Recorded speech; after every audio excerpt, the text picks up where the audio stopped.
Assalamualaikum warahmatullahi wabarakatuh. Innal hamdalillah nahmaduhu wa nasta'inuhu wa nastaghfiruh wa na'udzu billahi min shururi anfusina wa min sayyiati a'malina. May yahdihillahu fala mudilla lahu wa may yudlil fala hadiya lahu. Asyhadu an la ilaha illallah wa asyhadu anna Muhammadan abduhu wa rasuluh. Allahumma shalli ala Muhammad wa ala alihi wa ashabihi wa man tabi'ahum bi ihsan ila yaumiddin. Ibadallah, usikum wa iyyakum bittaqallah. A'udzu billahi minasyaitonir rajim. Bismillahirrahmanirrahim. Ya ayyuhalladzina amanu ittaqullaha haqqa tuqatih wa la tamutunna illa wa antum muslimun. Ya ayyuhalladzina amanu ittaqullaha wa qulu qawlan sadida yuslih lakum a'malakum wa yaghfir lakum dhunubakum wa may yuti'illah wa rasulahu faqad faza fawzan 'azima. Bapak Ibu sekalian yang dirahmati Allah, alhamdulillah kita bersyukur pada Allah Subhanahu wa taala pada pagi ini kita berada di tempat ini untuk sama-sama memahami satu hukum-hukum Allah Subhanahu wa taala buat kita semua. Mudah-mudahan keberadaan kita semua menjadi berkah buat kita semua, berkah dan kasih sayang Allah yang Allah limpahkan pada kita semua untuk menjadi muslimah yang taat, yang bersabar ya dalam menjalankan perintah-perintah Allah Subhanahu wa taala. Salawat dan salam mari kita sampaikan pada Nabi Muhammad sallallahu alaihi wasallam beserta keluarga dan sahabat-sahabat semuanya. Baik ya, jemaah sekalian ya, kita lanjutkan pembahasan kitab Al-Um. Minggu lalu kita membahas as-salatul musafir yaumul muqimain. Ya, minggu lalu kita membahas tentang keimaman musafir mengimami orang-orang mukim ya, kita sudah bahas itu. Nah sekarang kita bahas tentang imamatul mar'ah lirijal, bagaimana seorang wanita menjadi imam bagi laki-laki. Ini di negara-negara Eropa, negara barat sudah ada konsep itu. Pernah jadi imam namanya bukan Lia Eden, itu mah Indonesia. Lia apa ya? Lupa lagi, Lia juga namanya, itu Amerika. Dia profesor bidang syariat. Ya. Dia wadud bidang syariat. Dia jadi imam di masjid di Amerika. Nah, konsep ini juga di beberapa lembaga Islam itu mau dikembangkan. Tapi kurang populer di Indonesia, tapi pemikirnya sudah mulai mengembangkan. Termasuk di YN Jakarta ya, mau dikembangkan bahwa wanita itu setara dengan laki-laki, bahwa wanita juga bisa menjadi imam sholat seperti itu. Nah, bagaimana Islam memberikan penjelasan persoalan ini ya. Qala Asy-Syafi'i, berkata Imam Asy-Syafi'i rahimallahu taala, wa idza sallat al-mar'ah, apabila seorang wanita mengimami birrijal, laki-laki ya, wanita mengimami laki-laki. Wanisa, dan wanita, ada makmum laki-laki dan ada makmum perempuan. Wasabyani dzukur, dan anak-anak laki-laki ya, jadi wanita ini jadi imam laki-laki, imam wanita, dan imam anak laki-laki. Fasalatun nisa muzzi'atun, salat wanitanya diterima ya, salat wanitanya diterima. Wa salatul rijal wasubyani dzukur ghairu muzzi'ah, adapun salat laki-laki dan anak laki-laki itu tidak diterima. Jadi salat perempuannya diterima, laki-lakinya tidak diterima. Ada enggak itu? Enggak ya, kalau di Aceh ini ada. Indonesia juga belum populer ya, ini negara-negara Eropa biasanya. Li'anallah, karena sesungguhnya Allah azza wa jalla ya, ja'ala rijal, menjadikan laki-laki qawwamina 'alan nisa, karena laki-laki itu sebagai pemimpin atas wanita. Kemudian wala yajuju, dan tidak dibolehkan ya, antakuna imra'atun, tidak dibolehkan seorang wanita imam, menjadi imam lirujul, kepada seorang laki-laki, untuk kelompok laki-laki ya, fi sholati bihalin abada ya, selamanya. Ini perkataan Imam Asy-Syafi'i, dan ini jumhur, bukan jumhur, ijma ya. Ijma itu sepakat ya, dari generasi sahabat sampai saat ini. Nah, jadi kalau kita baca ada kata ijma, ada jumhur. Ijma itu sepakat, dan umat Islam tidak boleh menyalahi ya. Kalau yang disepakati oleh sahabat, tabi'in, tabi'ut tabi'in, generasi terbaik, kemudian juga disepakati oleh generasi setelahnya, umat Islam tidak boleh menyalahi, berarti salah. Tapi kalau generasi sahabat berselisih ya, berbeda, tabi'in berbeda, kemudian generasi madhab ya, Imam Syafi'i, Imam Malik, Imam Ahmad juga berbeda, maka disinilah kita boleh berbeda dalam aktivitas. Tapi kalau mereka sama, ijma itu setiap generasi ada ijma sama ya, maka umat Islam tidak boleh menyelisihi. Nah, termasuk juga larangan wanita menjadi imam. Ini ijma ya, wanita menjadi apa? Menjadi imam salat. Wa hakaza, demikian juga laukana mimman, apabila ada orang salat ma'al mar'ah, bersama wanita, imam wanita, ada orang salat bersama wanita. Siapa? Hungsa muskil, bencong. Bencong itu bahasa Arabnya khutsa muskil. Bencong apa bahasa Acehnya? Ken ineng ken agal. Tahu ya? Enggak nampak laki-laki, enggak nampak perempuan ya. Lam tujihi salatuhu si bencong itu pun tidak diterima salatnya. Jadi ada bencong diimami oleh apa? Perempuan, maka dia pun tidak diterima salatnya.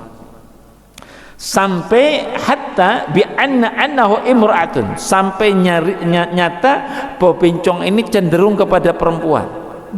Jadi ini ceritanya bencong bawaan, bukan bencong jadi. Nah, kalau kebanyakan bencong itu jadi-jadian, ini penyakit. Jadi ada penyakit, ada bawaan.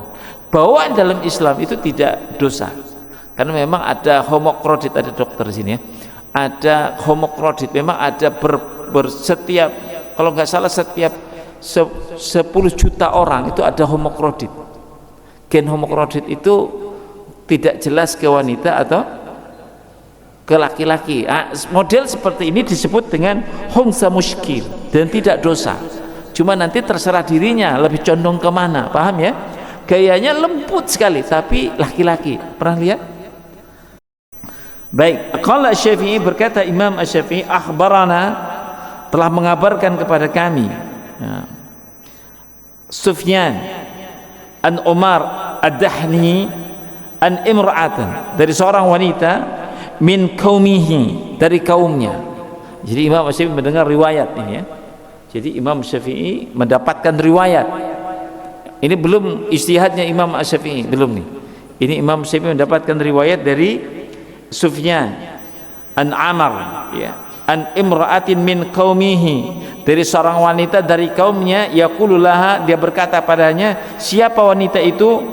Huzairah namanya, dari Huzairah. Dia mengatakan apa? Anna Ummu Salamah, sesungguhnya Ummu Salamah. Ummu Salamah itu siapa ini? Siapa? Istri Nabi ya. Amma tahunna, dia mengimami wanita-wanita. Faqamat, berdiri Ummu Salamah ini, berdiri posisi imam wanita ini, wasatan, di tengah-tengah. Paham ya? Di tengah-tengah. Dia tidak seperti laki-laki. Kalau laki-laki di mana? Di depan. Kalau wanita itu di tengahnya, di tengah-tengahnya, ya. Ini riwayat sahih riwayat ini, ya, riwayat ini sahih, ya. Qala Asy-Syafi'i, berkata Imam Syafi'i, ruwiya Al-Lais, riwayatkan dari Al-Lais, ya, an Atha, ini dari ulama-ulama tabi'in, tabi'ut tabi'in, an Aisyah, dari Aisyah radhiyallahu anha. Ini hadis ini berada di riwayat Imam Bukhari, yang tidak disebutkan di kitab Al-Um ini, ya. Hadis ini riwayat Imam Bukhari ini dari Aisyah anha, sesungguhnya Aisyah salat biniswah, ya, sesungguhnya Aisyah itu salat dengan kaum wanita al-asr, salat asar. Jadi Aisyah itu salat asar, dia menjadi imam salat asar. Faqamat, maka Aisyah berdiri di wasatihinna, di tengah mereka, ya, paham ya? Jadi ibu-ibu nih, bab ibu-ibu. Jadi kalau jadi imam, imamnya di mana? Di tengah. Nah ini juga sama di kitab I'anatut Thalibin, di Fathul Mu'in yang dipakai di pesantren itu sama, ya, sama pembahasannya. Cuma dibolehkan agak sedikit depan aja. Apa namanya? Agak ke depan sedikit, ya, agak ke depan sedikit, ya, agak ke depan. Itu dibolehkan. Tapi secara umum sama, ya. Semua sepakati wanita itu berbaris bersamaan dengan dengan makmum, sama, ya. Kalau ini pembahasan sedikit, ya, tambahan. Kalau imamnya laki-laki, ini imam laki-laki, makmumnya setara itu apa? Sama. Ini mazhab Imam Muhammad bin Hanbal, sama atau mundur sedikit. Ini mazhab Imam Syafi'i, ngerti ya? Paham ya? Mundur sedikit, tapi bukan mundur jauh, sedikit saja. Ini boleh dua-duanya, ya, setara. Tapi yang banyak dipakai itu yang setara. Apa setara itu? Sejajar. Atau mundur sedikit boleh. Ini ada, ini tidak bukan bahasan salah menyalahkan, boleh. Cuma beda mana yang dikuatkan. Setara boleh, mundur sedikit boleh. Ketika masuk yang kedua, bagi laki-laki boleh cokeh. Apa cokeh? Ketok. Bukan ketok, sentuh, supaya tahu kita akan mengikuti di belakangnya. Maka dia mundur, ya, bagi laki. Nah bagi wanita nggak usah dicokeh. Wanita tinggal ini satu, ini makmum. Terus datang wanita satu, di mana? Di sebelah kiri, kan? Dia nggak usah dicokeh. Kenapa? Karena memang harus sejajar. Dipahami, Bu, ya? Jadi wanita itu nggak usah cokeh, karena dia harus memang sejajar. Ini saya lihat sama, ya. Ini tidak ada khilaf yang ketat di antara para ulama, sama dari mazhab Imam Hambali, di mazhab Syafi'i sama, ya, pembahasan persoalan posisi wanita di dalam sholatnya sama seperti itu. Yang kedua saya nambahkan kepada Bapak Ibu sekalian, harus sholat dibiasakan dengan sutrah. Ini sama itu dari beberapa mazhab, sama semua. Ini mohon maaf, ya, ini sering kita khilaf, tidak kurang perhatian dengan sutrah. Sutrah itu pembatas, ya. Pembatas itu Bapak sekalian, yang kalau kita sholat sendiri, apa itu? Dinding. Kalau kita sholat, ya, cari sutrah, jangan asal apalagi kita masuk misalkan berdiri langsung, waduh, orang bingung lewat mana nanti, ya kan. Sering di masjid-masjid asal-asal sholat saya lihat, akhirnya kita bingung, karena lewat di tempat sujud dia sholat, hukumnya haram hukumnya, artinya mengerikan hukumnya, ya. Orang berjalan di tempat sujud, bahkan ada orang salah paham, dianggapnya ada lewat berdirinya begini, ya. Apa itu? Kita sedang sholat, kan, itu maksudnya kan baik, kan, maksudnya mau sopan, maksudnya, ya. Kita sedang sholat, ada orang lewat begini di depan kita, kan, maaf kan, gitu kan, sering lihat itu, sering, ya. Ini salah paham gitu. Makanya Bapak Ibu sekalian, ketika kita mau sholat sunat misalkan, Itu cari sutra. Sutra terbaik itu dinding atau orang sedang duduk di depan kita. Paham ya? Itu. Nah, mazhab Syafi'i membolehkan kalau tidak ada lagi susah, maka gelarkan sejadah. Ini. Apa itu? Boleh. Ini kalau dari mazhab Syafi'i ini termasuk sutra. Apa itu? Batas. Nah, berarti yang kita boleh lewati yang sampai mana? Haram kita melewati di situ. Paham ya? Nggak boleh kita lewat sampai apa itu? Batas sujud kita mana? Titik itu, titik inilah ya, batas sutranya. Ini mazhab Syafi'i. Tapi itu perkataan yang apa? Akhir. Tetap yang utama adalah mencari tempat. Boleh kasih tas, kita bawa tas misalkan, taruh tas ya. Kalau dulu sutranya apa itu? Pedang yang ditancapkan atau pelana kuda. Zaman Nabi pelana kuda, kalau dia sholat sendiri pelana kuda. Pelana kuda tahu ya? Tahu pelana kuda? Nah, ambil pelananya taruh untuk sholat kalau sendiri. Ya, seperti itu. Kenapa? Karena hukum orang yang lewat nih nggak boleh, haram hukumnya, nggak boleh ya. Jadi atau dalam mazhab Syafi'i boleh juga. Nah, kalau kita lewatnya berarti ke sini boleh, ya. Tidak ke nggak usah pakai apa itu. Maaf, nggak usah.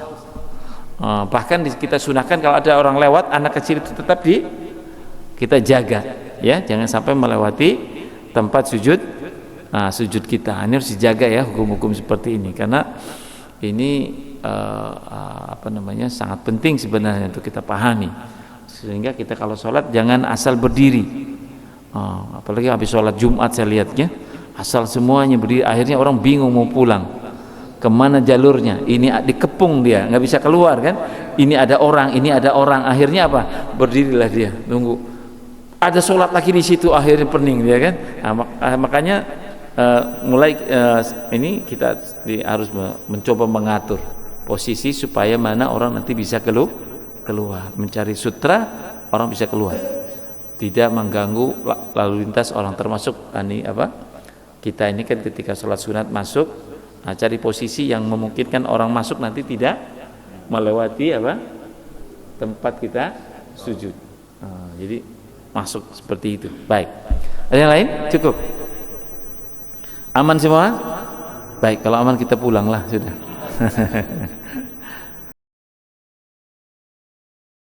Baik, terima kasih. Subhanakallah wa bihamdik, asyhadu an la ilaha illa anta astaghfiruka wa atubu ilaik. Assalamualaikum warahmatullahi wabarakatuh.